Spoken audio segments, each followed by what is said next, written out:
Good morning. It's just Sky Diva checking in. It is probably like 2 o'clock in the morning and I cannot sleep.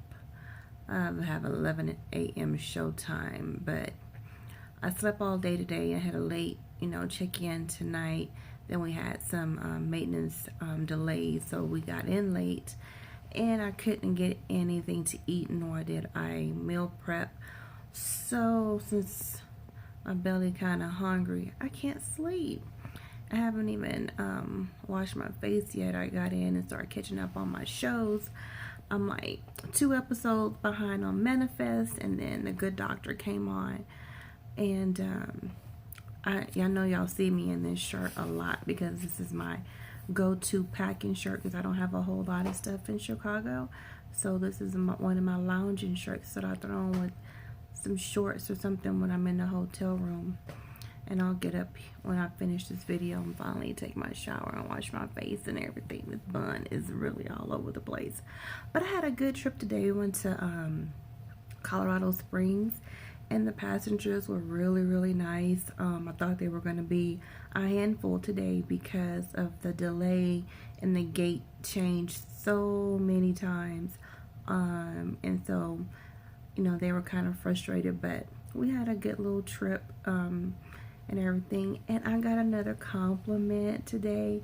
I know a lot of people probably they don't care about no compliments, but it really makes you feel good when someone recognizes you and you don't even know it, and what you're doing. And especially when you're not trying, like when you have a job or when you go somewhere and you have to be nice, or you have to, or you think you have to act a certain way, whatever. I just do stuff just because that's just how I am, and I'm not trying, all hard to do it. And then I didn't even realize that she was really even paying attention to me like that. And I was making my rounds, and she stopped me and she was like, "Ma'am, what is your last name?" And so I don't say my whole full name when I'm doing my announcements because people really can't pronounce it, so I just say part of it. And I was like, "Oh, I'm sorry, ma'am, I can't give you my entire full name, but I can give you, my first name and my last initial in the company that I work with." She was like, "Okay, can you look at this? This is why I want it." So she handed me her cell phone, and she had typed up this long note that she was writing to American Airlines. And in her note, she said that she was thanking me for helping her and another woman with their luggage that needed to be red tagged because it was too large to be on the plane. And since my back row was empty, and we were on a quick turn, and since we were late, I didn't want to have to take their luggage all the way out, so I just said, what, I'm going to put it back in the back row underneath the seat.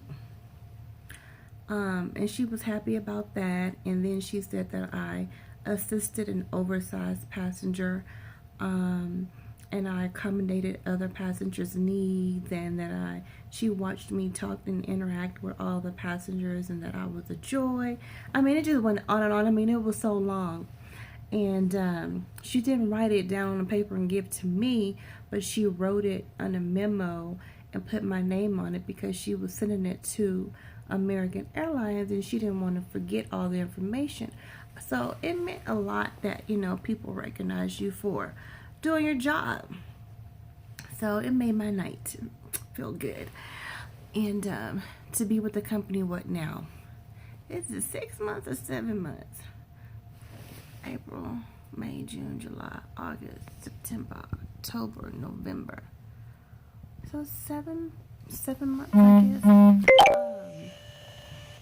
And already have like 10 accolades from passengers, so that feels good. Anyway, somebody inboxed me about bidding as a reserve, and basically as a reserve, only thing that we get to bid for is what shift we're going to be on, which is 4A to 4P or 9A to 9P, and then your days off. And I was having this conversation with a classmate of mine because she bids for 4A, and she's been getting the PM shift, and she doesn't know why.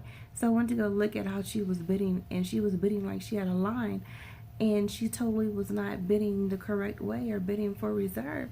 I was like, that's why you're not getting, you know, what you want. I was like, because you're doing it wrong.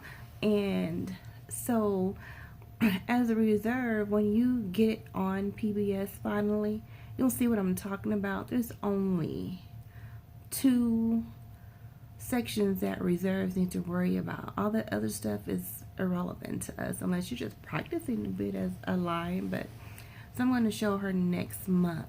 So our options are 4A to 4P, meaning on call from 4 a.m. to 4 p.m. or on call from 9 a.m. to 9 p.m. and your days that you must have off, like there's something coming on or going on next month and you need off or whatever, those are the days that you're bidding. And it's all based on seniority, and there's layers. So there's like 7 layers, and so you can do 1 to 7 layers of different options, playing around with your schedule of days that you want off, and hopefully you get awarded one of those layers or what have you. I got Christmas off, y'all. I'm so happy. I just tried something new just to see if it was gonna work, and it worked. So I get to spend Christmas with my babies since I'm working Thanksgiving, so I feel blessed for that. What else? Domiciles. So we have 20 domiciles, and someone asked about what the seniority is here and there, what have you, and that's something that changes like daily or probably weekly. So that's something that we don't have up-to-date information. In training, when you start training in January, they'll have all the new updated information on domiciles and what's senior and what's junior and what's happening, and things change all the time. So I'm not going to sit up here and say that you won't get the domicile that you choose because they're not sending anybody there, or they haven't sent anybody there, because things change so much. So don't count it out, don't rule it out, be optimistic.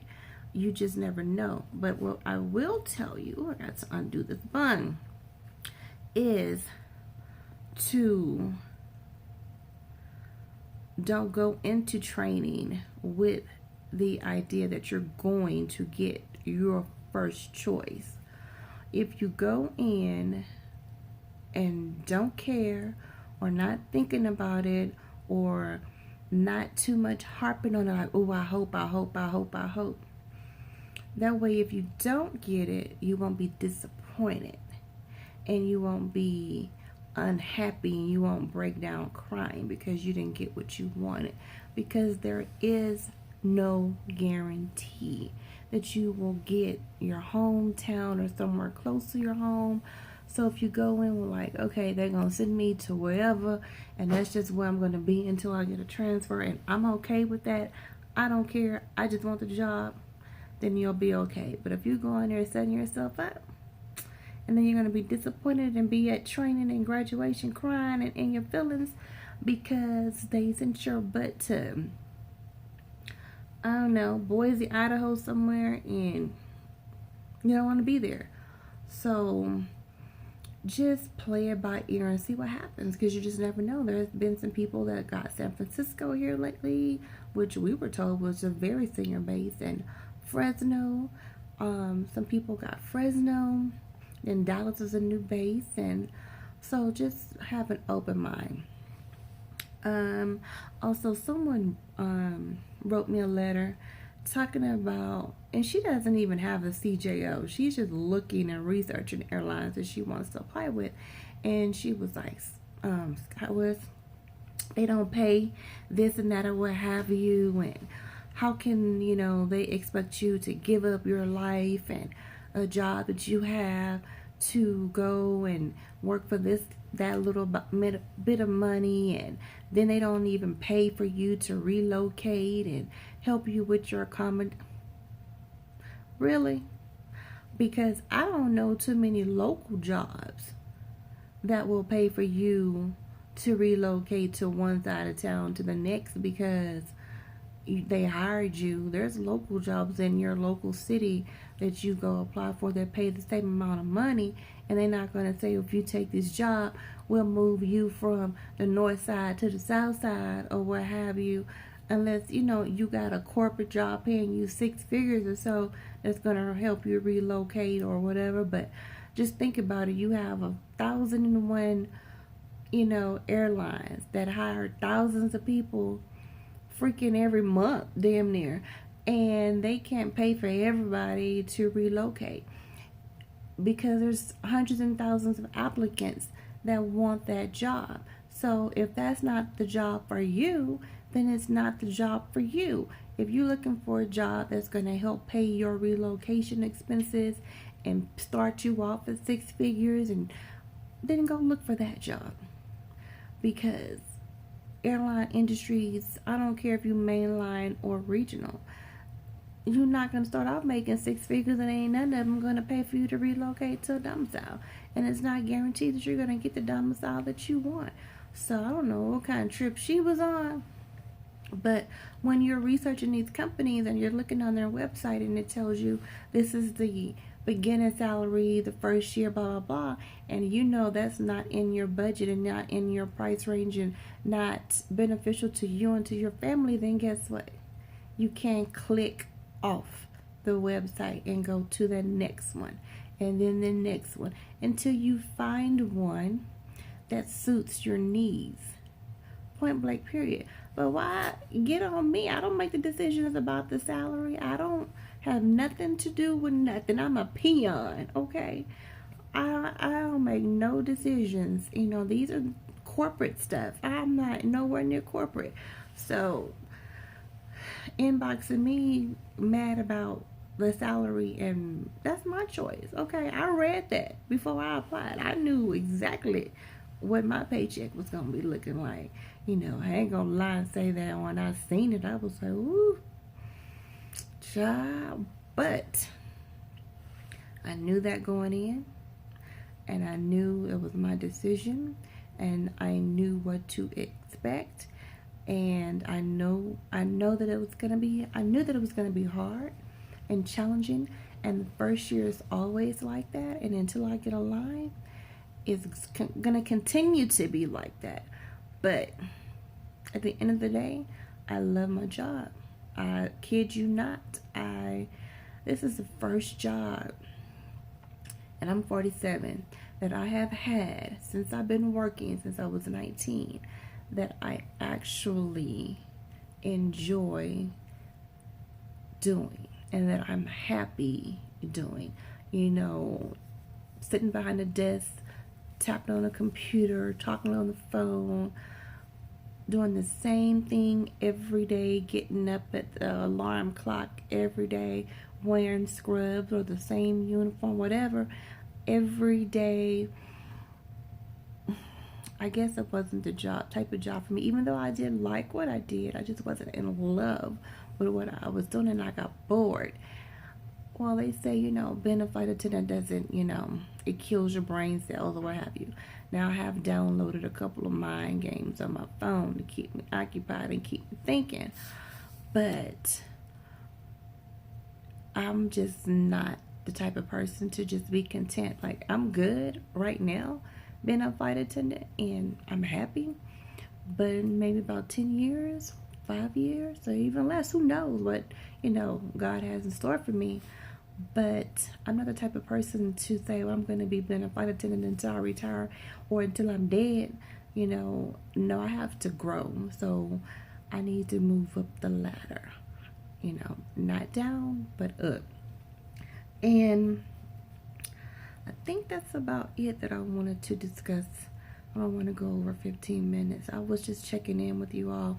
I started my video of my first non-rev trip when I went to LA. I've been practicing trying to edit and stuff. It's looking okay. When I do upload, you're gonna tell, oh yeah, she's an amateur. But I'm not tech savvy like that.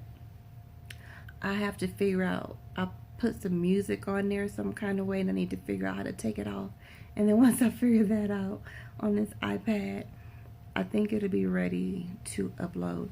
I'm in Colorado Springs right now, and then we got in late, so there was nothing really to sightsee. But the hotel is amazing. Nice hotel. This bed, ooh, comfortable. Yeah, I wish I had a tub though, so I can put my Epsom salt in there and soak. But anyway, you guys have a good night. Well, good morning, and good luck in January. And I will see you in the friendly skies. Hopefully, I get to maybe work on you guys' IOE and be one of the flight attendants while you're doing your IOE. All right, take care. Good night.